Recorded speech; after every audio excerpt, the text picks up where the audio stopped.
go to Brooksbank Elementary and they come to the farm on a monthly basis and hang out with, they know Farmer Gavin and Emily. So there is that sort of connection, so their kids are almost bringing them there.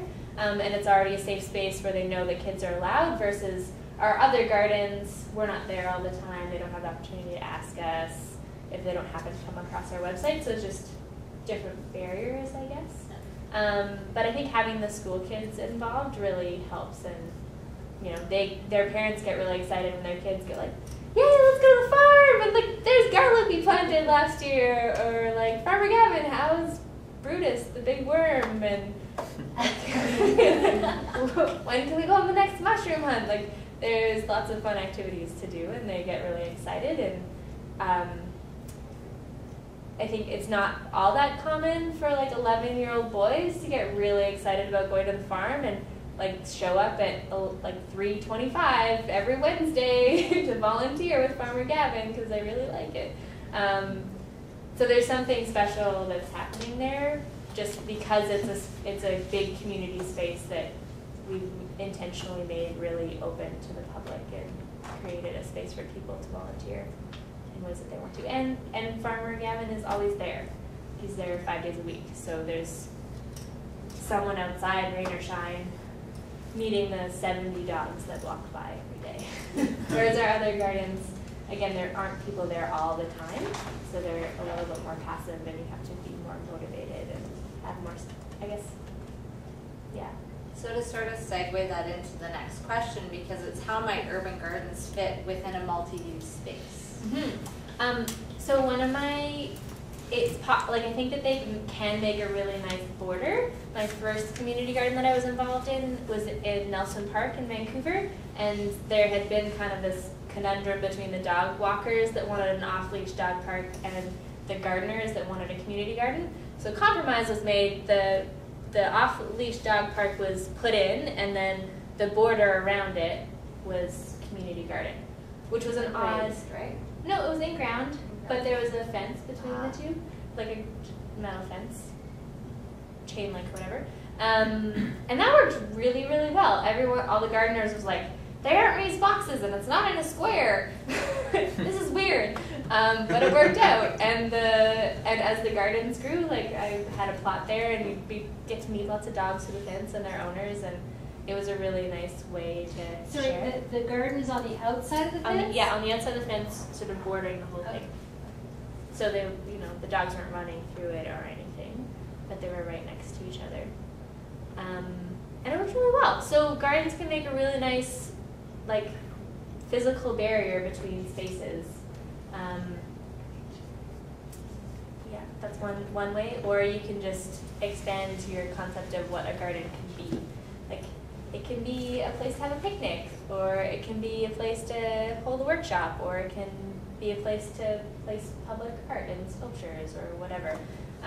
It doesn't necessarily need to be like a garden where only gardening is allowed. So that kind of makes sense along those lines to what are some of the considerations that we should be giving to farming in an urban setting as opposed to a more traditional setting? Yeah, so and this I'm assuming has to do more with the design competition considerations. So there's smells, like farms are farms, and there's compost, and there's potentially manure. So having specific places where materials can be stored and stored safely away from rodents, and so they're not making a mess. If it is a park, that kind of thing is important. Having access to water, drainage, whatever that looks like, and then storage for tools, access for vehicles if you need to be bringing in materials and that sort of thing, and a place, like places for people to gather is really important. At the farm, we've got lots of space in the front for work bees to begin, and for our potlucks and picnics to be held, and for produce to be sold, so that's a really important piece. But yeah, it can, if you don't think about drainage, it can be really, really messy, especially on a hard pan surface like lot 5. If any of you are looking for inspiration, I would check out Soul Food Farm. They've got a number of really beautiful farms in Vancouver that are temporary and movable, and you know those pallets, like shipping pallets, those are the bases of their boxes, and then build a raised bed on top of that and fill it with soil, so they don't have to worry about drainage, and literally a tractor thing just comes and picks up the pallet and can move the garden to another site when it's over, like when their lease is up on that temporary lot, which I think would be relevant to lot 5 probably. Or if you wanted to make it really fun and like change it up with the seasons and where your beds are being placed, get all snazzy, make a vase, I don't know. That sounds really neat. Yeah. Excellent. So we're going to move to Alex, but before we do that, are there any specific questions that people might have for Emily right now? There will be another opportunity at the end. One thing I was thinking about, Emily, was like the possibility. So obviously, the city's come up with some concepts. They actually had, large buildings being placed on Lot 5, and I guess one of the things that I saw is that these buildings all had flat roofs, which to me looked like kind of a shame, especially when you have that viewpoint from the elevators, kind of looking south. And I guess I don't know if in your experience you've come across like rooftop gardens, maybe partially enclosed. I don't know. Rooftop gardens are an excellent idea, and definitely worthy of thinking about. This spring we'll be putting in a rooftop garden a block away from here, on 2nd Street, right beside 2nd Wave. So that's pretty exciting. We're going to put a rooftop garden in one of the, I think, the Sailview apartments. So they've got like a 2-story high. Sorry? These are new apartments? No, it's an existing apartment. It's not the rooftop. It's the 2 or 3 stories up. They have the top of their parking garage, and it's 2,000 square feet. So that'll be another. Where is it again? Like second, it's up this alley. You know where 2nd Wave, the skate shop is? Yep. It's the apartment building directly behind that. So if you're standing in our garden at 2nd Wave, so this is a nice story. So we put in a garden behind 2nd Wave because Neil, the shop owner, really loves the smell of lavender and loves the look of sunflowers. So he just wanted to grow sunflowers and lavender, and we convinced him to throw some veggies in there. He was okay with that, and gets a kick out of Jenny and Brittany, who garden back there. And then the apartment building across the alley, we're always looking down into the alleys, and I don't know if you guys noticed, but this alley in particular, just east of Lonsdale, gets dumped, like lots of junk gets dumped in that alley. I don't know why, but it's really bad.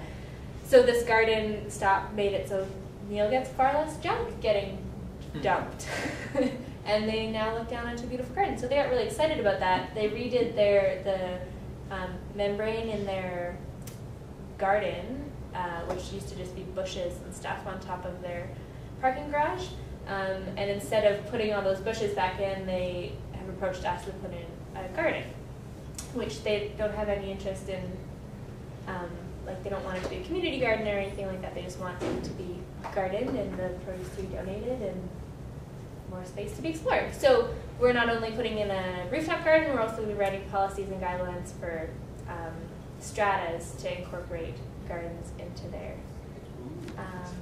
places, which is something that stratas really struggle with. So this is a strata building that's keen to help us figure that out. That's kind of cool. So it's like the micro community level. Yeah, totally. So rooftops are absolutely a potential. Other consideration I forgot was sunlight. So there's a lot of buildings down there, and luckily there's not a ton of shade on lot 5. There's a little bit in the evening, I think, or in the morning.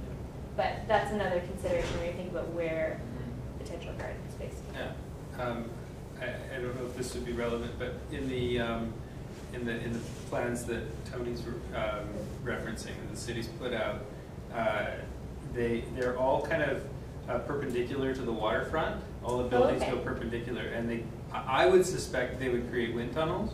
Okay. And maybe not, because there's and what kind of considerations for wind and kind of how wind works on plants, or is that even a relevant question? It's totally a relevant question. So has anyone ever tried to sit on the benches out here on a beautiful day, and it's like being in a wind tunnel? So it cools it down considerably. So just what you plant changes.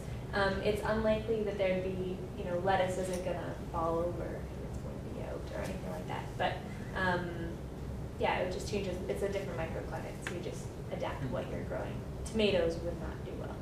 Okay. But maybe more orchard stuff. Orchardy type stuff could totally, or you could create like using bamboo or other fast growing and fairly like low profile tall plants, hopefully edible. You could create like barriers essentially that would divert that wind and slow it down a little bit, so then you'd have more more space to grow sort of between those barriers. Does that make sense? So you're trying to erect barriers that would protect them Yeah. from the effects They of could the be it could be foliage as well. Nice rustling leaves. Any chance for grapes? We could have the Lot 5 winery. Totally. There you go. And we could use whatever type of power to keep the waters and everything running through, and we could use Tyler to have the orchard artistically laid out, so that would be like the perfect marriage up there. That's a good point. But if you give me wine, I won't talk about energy. That's the Lot 5 winery. That's something we would talk about. Yeah, that would be That'd be fun. thank you. So we're going to shift gears a little bit, and Alex, we have some questions for you about what is demand side management and how can we use it to build communities? Well, so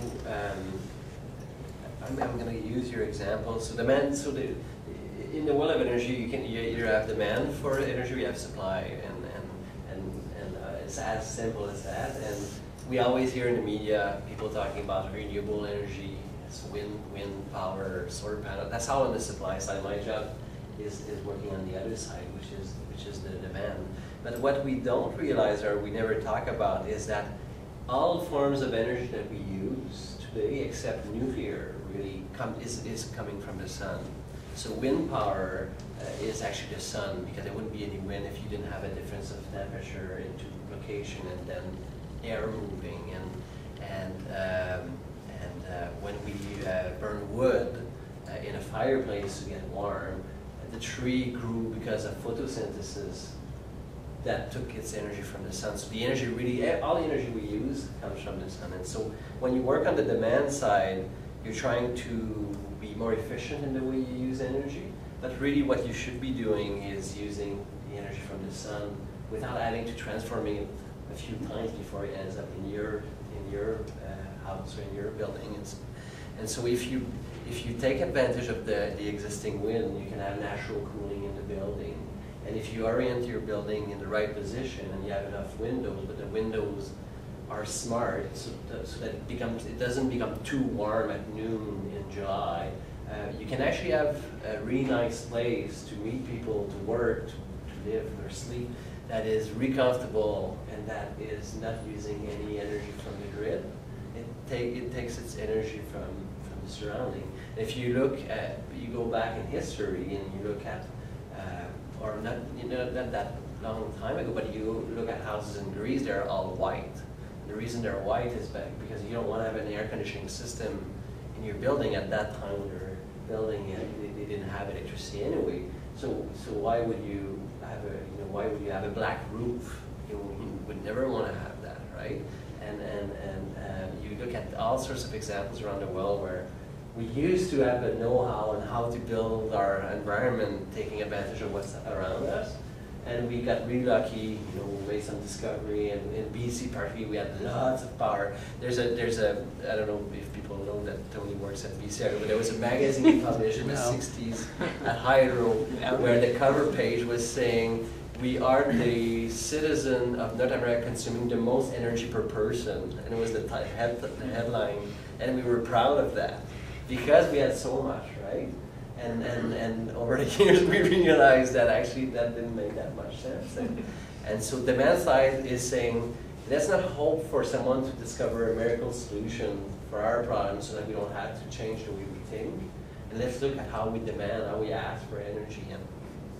And to create a segue with what you're saying, where I come from in Montreal 2 winters ago, there's a guy who knocked at the door of a very large plant on the west side of the island that said, do you mind if I build a farm on your roof? Your space is not being used right now. And he said, I'll bet you that you won't need as much, it's cold in Montreal in winter. He said, I'll bet you that you won't need as much heating in the winter if I grow my food on your roof, and I can pay you a rent for the roof if you want, and